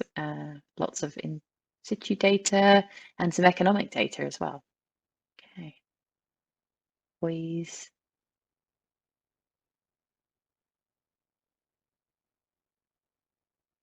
Stuff from EMODnet and CMEMS. Okay, so some of you already are quite familiar with some of our data sets, which is great to see. Hopefully we can maybe expand the amount of data that you're familiar with using and maybe help you use it in combination. But yeah, lots of SST users. This is fantastic to see. Okay, so we know that we definitely in the rest of this webinar series need to cover the full plethora of different data products that we offer. So this is good to know as well. Plenty of work for us to do. Okay, do you currently engage with any of the UN Ocean Decade initiatives? Are you part of ECOP already? Have you attended the conference? Are there other webinars you've attended? Is this your first one?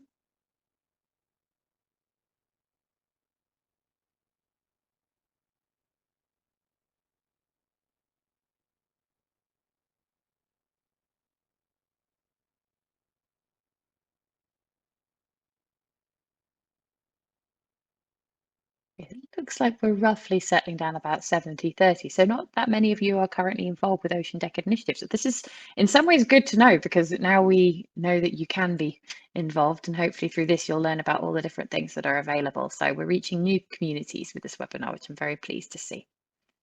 Okay, is that our last poll or have we got more polls? I can't remember how many we have. Let's see what's up next. Aha, okay, so about the challenges. Of the different challenges that we spoke about earlier, which one of these do you think is most relevant to the work that you're currently doing? Where does your work fit under these challenges?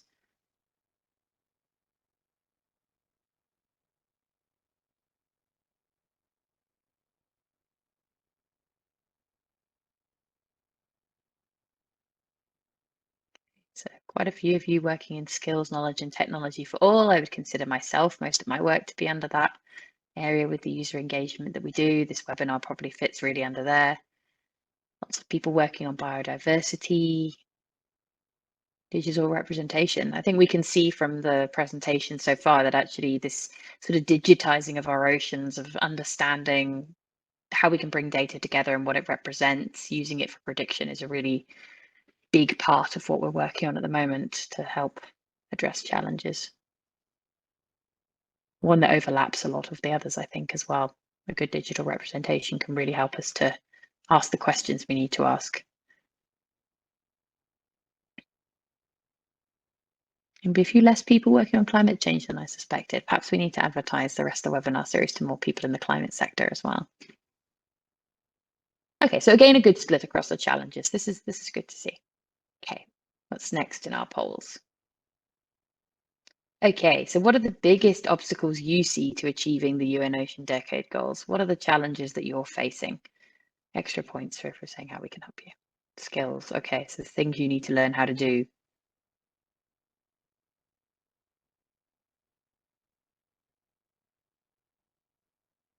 Lack of funding. Silos, yeah, it can be a challenge. I think this is a real difficult one, is where stuff sits and how we share across different projects and platforms. Funding, yeah. General public doesn't know about it. Yeah, this is an interesting one. The ocean's really, I mean, I live in Darmstadt. I can't see the ocean except for the satellite pictures. So we're very, very far away from it. I think people don't think it's something that affects their day-to-day life, but we all know it does, I think, if we're an ocean expert. Space for young ideas, interoperability, political will, visibility of all the steps between what I can do and the actual results. This is a really interesting one. I think this is something that we can maybe bring out a little bit with some of the case studies we'll show you, with hopefully end-to-end processes for how data can be used for something in particular.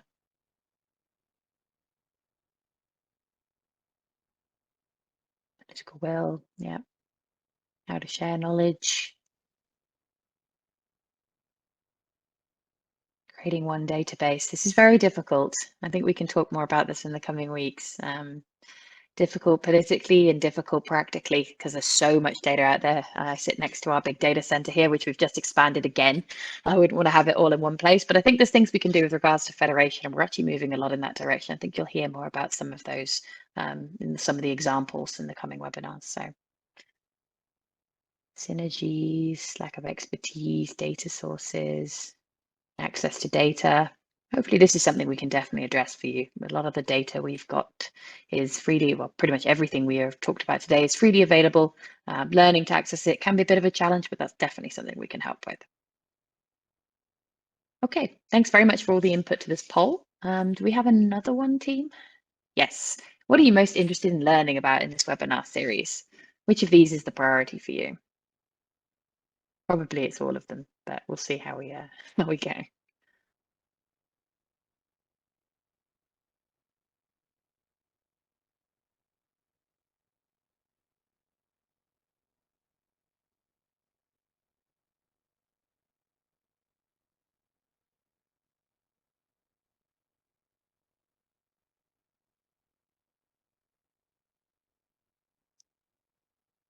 Okay, so most of you are interested in terms of priorities of learning how specific data can be applied for certain topics. I think this is something we can do with some of our case studies that we'll share in the coming webinars. Next poll, please. Okay, where do you think Earth observation model and in situ data can best contribute to the decade challenges? Which ones of these do you think are places we have the most opportunity to use data to benefit? Climate research and mitigation, mapping ecosystems.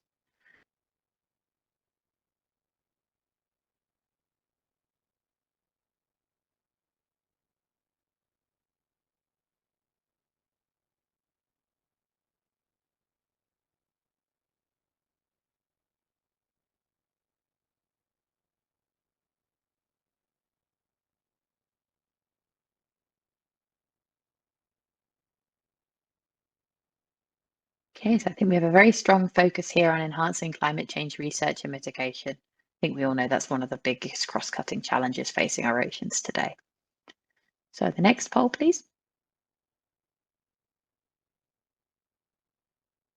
Okay, I think this one is an open text. So what challenges do you face when using marine Earth observation model and in situ data? So specifically when you're trying to work with data, what is it that makes it difficult for you? Is it the skills you have? Is it the technologies? What are the challenges?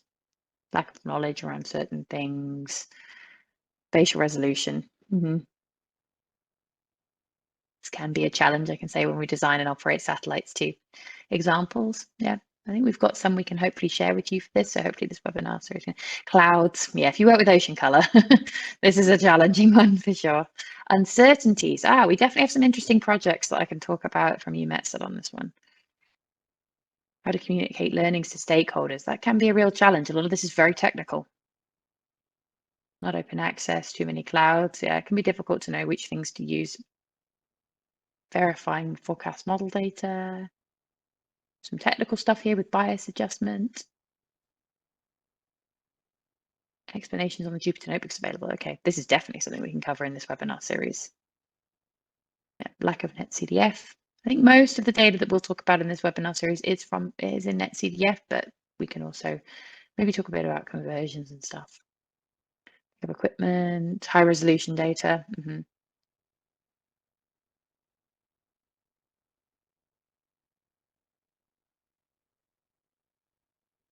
How to manage NetCDF. Definitely got some examples that can help you with that. And processing. Yeah, I think we can also point towards some resources that can help with that, even for free. Okay, thank you. Next poll, please. Okay, how much technical detail do you want from us in the upcoming webinar series? Do you need really beginner stuff, introductions to data formats and how to start Python, or are you already a little bit familiar with this and so you'd like a bit more advanced stuff using our APIs, or where do you sit in this area?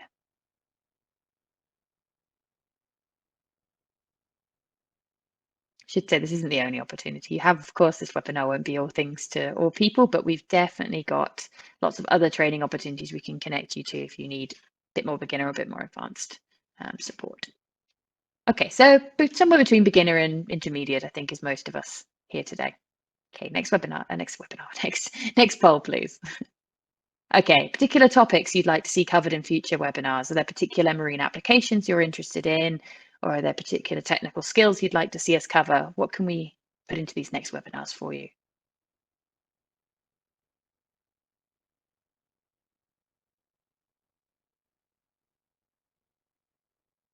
Climate change adaptation. That's an interesting topic. Yeah. How can we use data to decide how we adapt? Some stuff on funding opportunities. Python tools, there'll definitely be some of those. How to manage remote sensing data with Python. Yeah.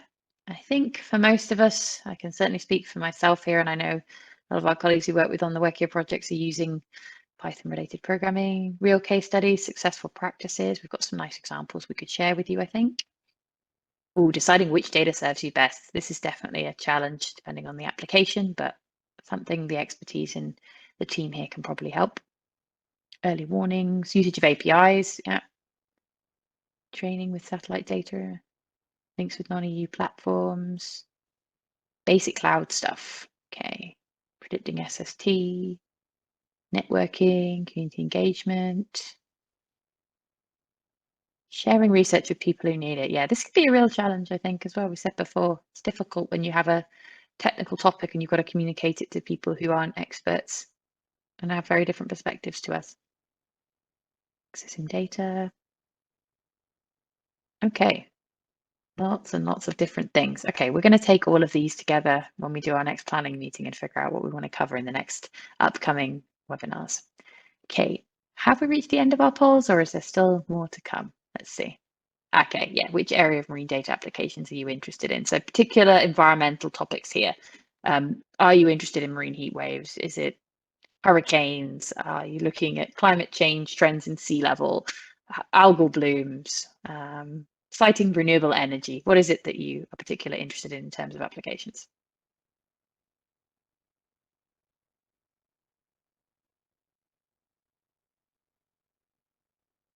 Winds and waves, renewable energy, offshore wind farms, species distributions. Okay, climate monitoring.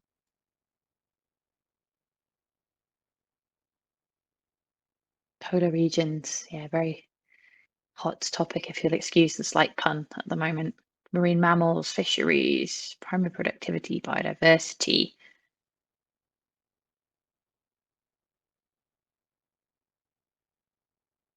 Conservation, modelling. Heat waves, storm surges. Okay, lots and lots of different topics. I think this reflects the broad challenges that we were talking about earlier with the UN Ocean Decade. Really, all of these are somewhere embedded in those different challenges. Okay, our next poll, please. And I think we've just got one more. So how do you currently use marine earth observation, modeling data and in situ data in your work? Is it something you use for writing your research papers? Is it something you use to inform policy? Is it something you use in education? How do you use data that you currently have? So research, making maps in your thesis, forecasting, monitor areas, yeah. Lots and lots of research. I'm not surprised at this, given we had quite a lot of academics with us today. Indicator development, teaching. Something you hope to use in the future. Great. It's nice to get people early in their career so they know all this is available and they can go on and do excellent things with it even before they've made the choice about what they want to work on. Blue school projects, informing policy. Lots and lots of different areas.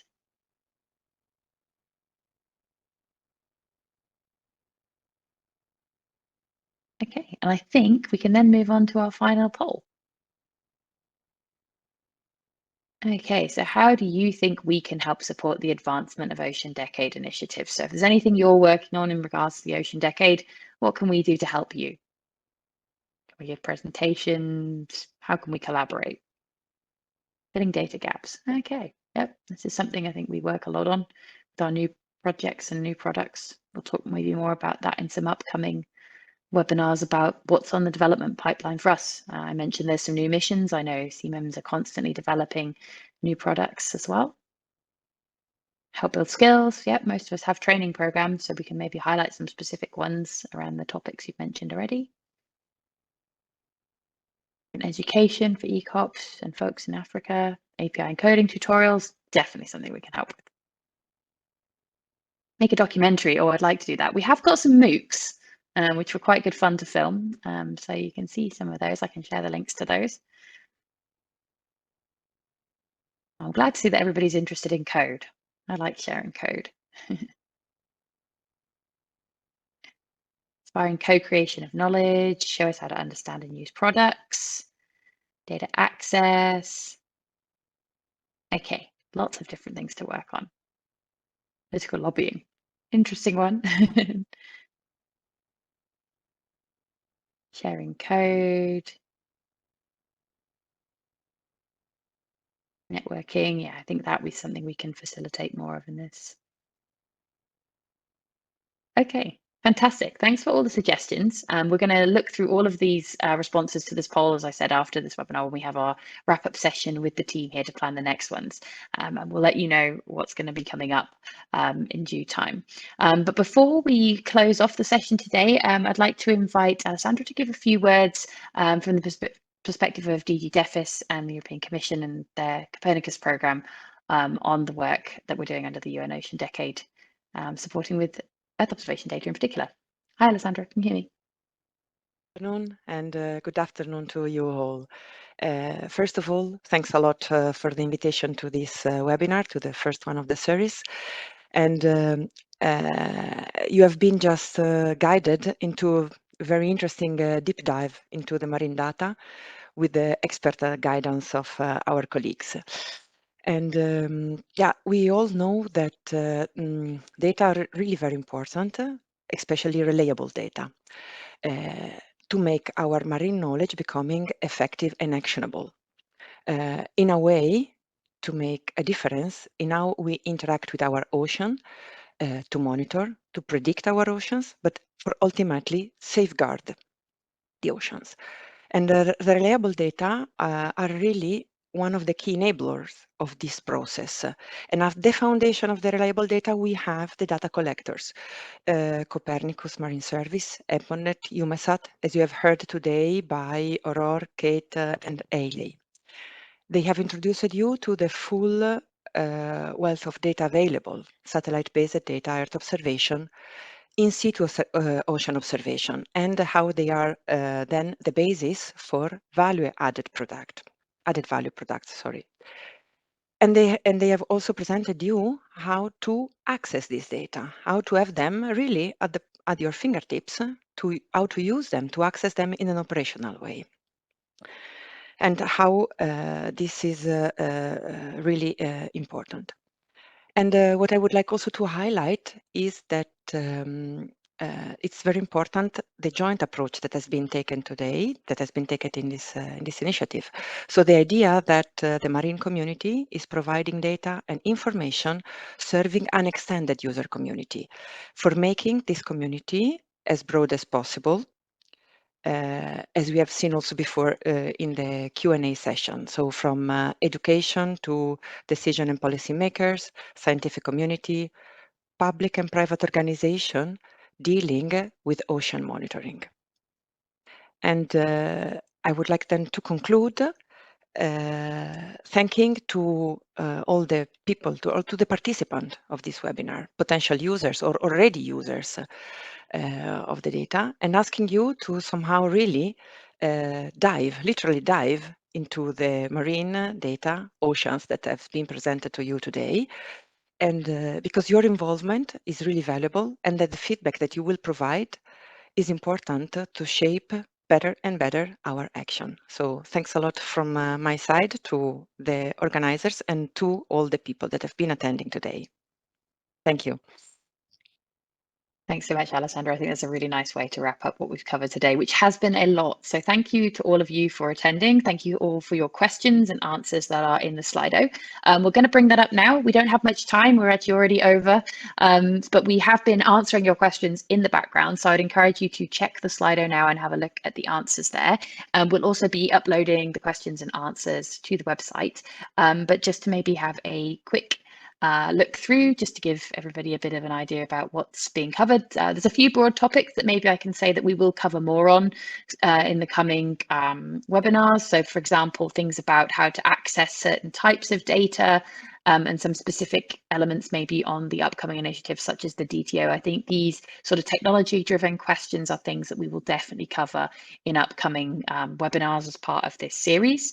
I think most of the other questions have been answered by the presenters in particular for you, so you can check back and see them there, particularly the technical ones about some of the data products, and some about the particular links to other initiatives. But we'll pepper kind of some of these topics all the way through the rest of the webinars in the series. Somebody's asking what is the website. I think we can put that in chat for you. This is our EU Data for the Ocean Decade website, which is where we're bringing together all of the material from this webinar series. So other than that, it just remains for me to say thank you very much to all the presenters today, and as well to all of the people who've participated, everybody who asked questions, and to announce that we will have the next webinar in the series on the 10th of October. And then we hope the rest of you will join us then. We will put more information out on all of our channels to share with you about the contents of this webinar and the rest of the webinars in the series. And you can also come back and rewatch the recordings online. In the meanwhile, if you have any questions and comments about things, you can get in touch with all of us through the various mechanisms we've shared today. And we look forward to welcoming you at the next one of this series. So thank you very much again to all the presenters and to all of you for participating. Bye-bye and have a good afternoon.